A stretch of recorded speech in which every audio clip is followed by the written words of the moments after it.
It may be hard for our viewers to make out what is happening here given the crowds and the photographers that are crowding in, but you can just sort of barely make out one of the hands. If we pulled out a little wider, you would see that there are Alabama state troopers on the sides of that caisson, of that casket, who are saluting.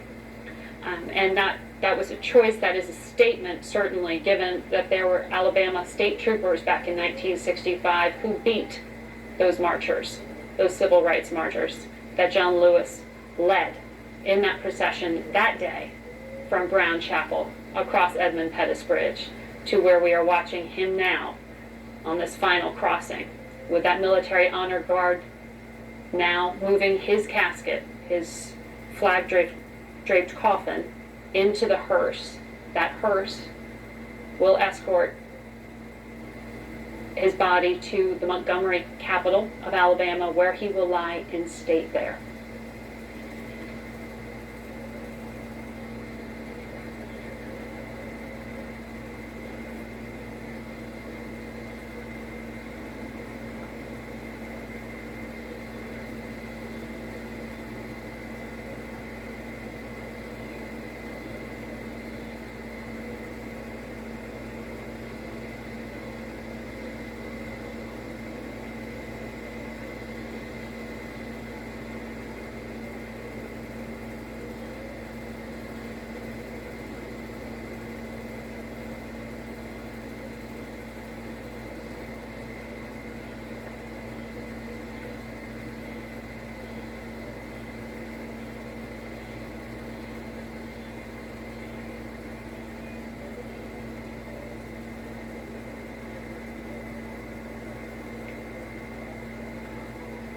It's right over my head.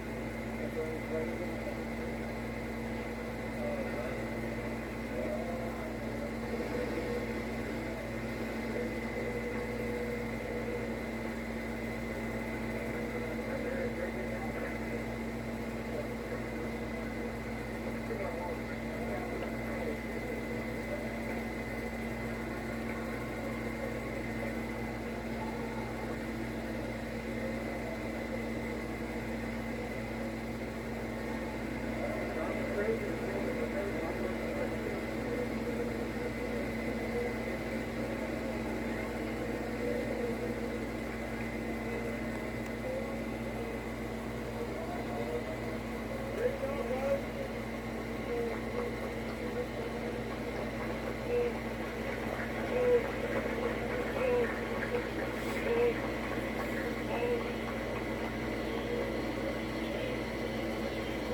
And as you can see, the casket of John Lewis having been loaded into the hearse, the doors now closing. John Lewis, one of Martin Luther King's top lieutenants, civil rights icon, public servant to this country in the United States Congress for more than 30 years.